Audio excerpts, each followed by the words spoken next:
Chapter 13 of The Wreck of the Titan. So, just another quick recap. The ship is gone. Roland and Myra Sr. have all been rescued, so have the captain and the first officer, but we have just gone through the insurance hearings, where it was found that the captain and the first officer are responsible, and that the insurance does not need to pay out because there was criminal negligence involved. Not much to compare to the Titanic right now. There was no criminal negligence with regards to the story of the Titanic. Some people like to say there was, and some people also like to say there was an insurance scam going on, but that is not the case. The insurance with the Titanic did pay out, although the Titanic was not insured for her full value, so the White Star Line actually did lose money anyway. So, there are no similarities at this point, other than the simple fact that the process for the insurance companies investigating, and of course Lloyd's reaction to the way a ship goes down would have been similar. Chapter 13. Mr. Selfridge had begun to take an interest in the proceedings. As the two men passed out, he arose and asked, "Have you reached a settlement, Mr. Meyer? Will the insurance be paid?" "No," roared the underwriter in the ear of the puzzled old gentleman while he slapped him vigorously on the back. "It will not be paid. You or I must have been ruined, Mr. Selfridge, and it has settled on you. I do not pay the Titan's insurance, nor will the other insurers. On the contrary, as the collision clause in the policy is void with the rest, your company must reimburse me for the insurance, which I must pay the Royal Age owners. That is, unless our good friend here, Mr. Roland, who was on the lookout at the time, will swear that her lights were out." "Not at all," said Roland. "Her lights were burning." "Look to the old gentleman," he exclaimed. "Look out for him. Catch him." Mr. Selfridge was stumbling toward a chair. He grasped it, loosened his hold, and before anyone could reach him, fell to the floor where he lay with ashen lips and rolling eyes, gasping convulsively. "Heart failure," said Roland as he knelt by his side. "Send for a doctor." "Send for a doctor," repeated Mr. Meyer through the door to his clerks. "And send for a carriage, quick. I don't want him to die in the office." Captain Barry lifted the helpless figure to a couch, and they watched while the convulsions grew easier and breath shorter and the lips from the ashen gray to a blue. Before a doctor or carriage had come, he had passed away. "Sudden emotion of some kind," said the doctor when he did arrive. "Violent emotion, too. Hear bad news?" "Bad and good," answered the underwriter. "Good in learning that his dear little girl was his granddaughter. Bad in learning that he was a ruined man. He was the heaviest stockholder in the Titan. 100,000 pounds he owned of the stock, all of which this poor dear little child will not get." Mr. Meyer looked sorrowful as he patted Myra on the head. Captain Barry beckoned to Roland, who, slightly flushed, was standing by the still figure on the couch and watching the face of Mr. Meyer, on which annoyance, jubilation, and simulated shock could be seen in turn. "Wait," he said, as he turned to watch the doctor leave the room. "Is this so, Mr. Meyer?" he added to the underwriter, "that Mr. Selfridge owned Titan stock and would have been ruined had he lived by the loss of the insurance money?" "Yes, he would have been a poor man. He had invested his last farthing, 100,000 pounds. And he had left any more, it would be assessed to make good his share of what the company must pay for the Royal Age, which I also insured." "Was there a collision clause in Titan's policy?" There was. "And you took the risk, knowing that she was to run the northern lane at full speed through fog and snow?" "I did, so did the others." "Then, Mr. Meyer, it remains for me to tell you that the insurance on the Titan will be paid, as well as any liabilities included in and specified by the collision clause in the policy. In short, I, the one man who can prevent it, refused to testify. Mr. Meyer grasped the back of the chair and, leaning over it, stared at Roland. "You will not testify? What do you mean?" "What I said, and I do not feel called upon to give you my reasons, Mr. Meyer." "My good friend," said the underwriter, advancing with outstretched hands to Roland, who backed away and, taking Myra by the hand, moved towards the door. Mr. Myers sprang ahead, locked it, and removed the key and faced them. "Oh, my good God," he shouted, relapsing in his excitement. What I do to you, eh? Why you gotta be picking on me, eh? Have I not paid the doctor bill? Have I not paid for the carriage? Have I not treat you like such a gentleman? Have I not, eh? I sit you down in my office and call you Mr. Roland.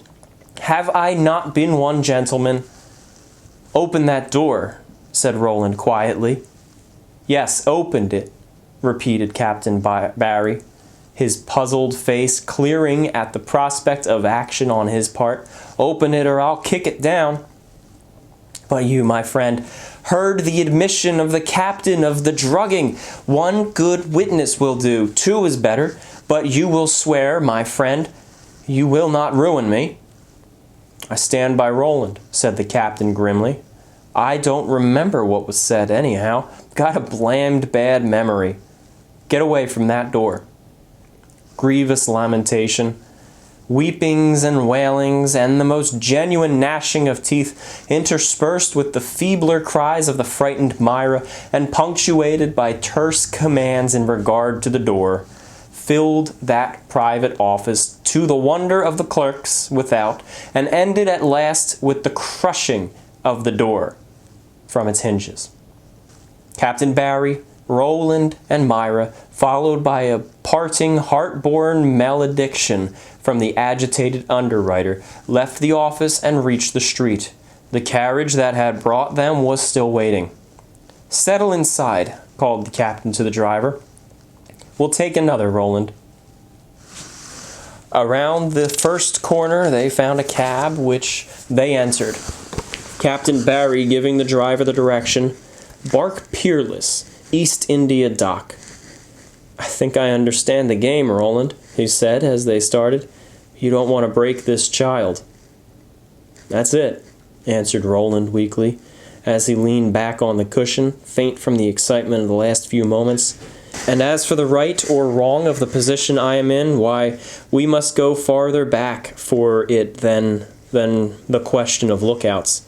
The cause of the wreck was full speed in a fog. All hands on lookout could not have seen that berg. The underwriters knew the speed and took the risk. Let them pay." "Right, I'm with you on it.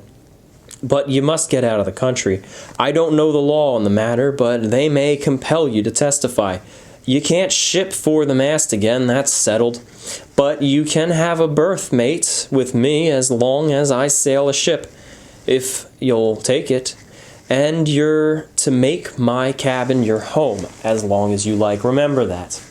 Still, I know you want to get across with the kid, and if you stay around until I sail, it may be months before you get to New York, with the chance of losing her by getting foul of English law.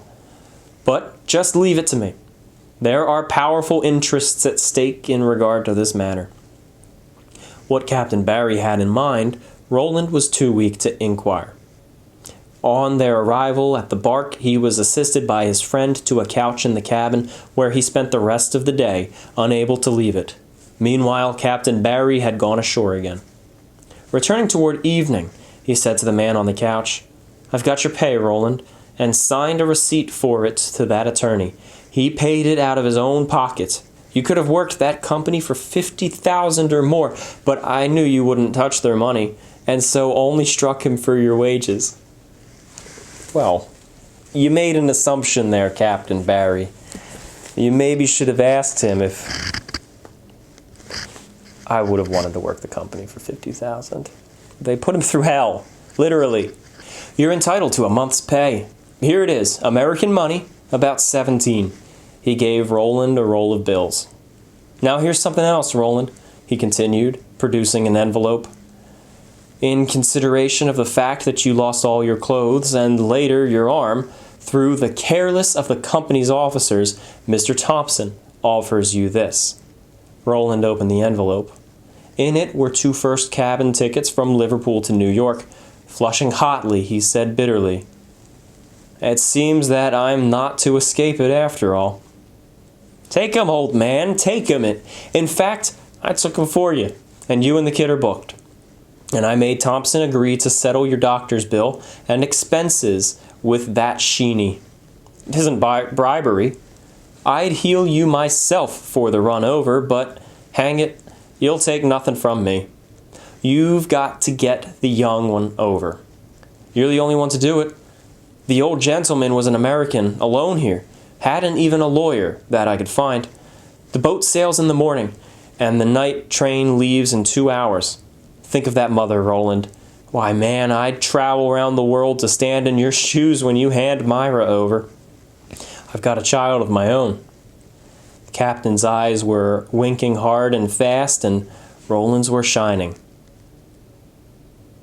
"Yes, I'll take the passage," he said with a smile. "I'll accept the bribe." "That's right.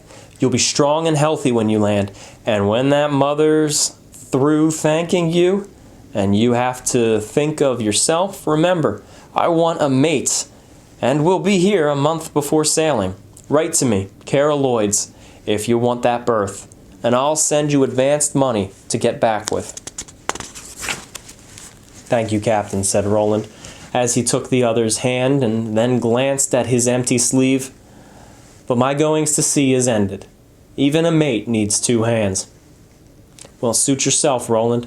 I'll take you mate without any hands at all while you had your brains. It's done me good to meet a man like you, and say, old man, you won't take it wrong from me, will you? It's none of my business, but you're too all-fired good a man to drink. You haven't had a nip for 2 months. Are you going to begin?" "Never again," said Roland, rising. "I have a future now, as well as a past.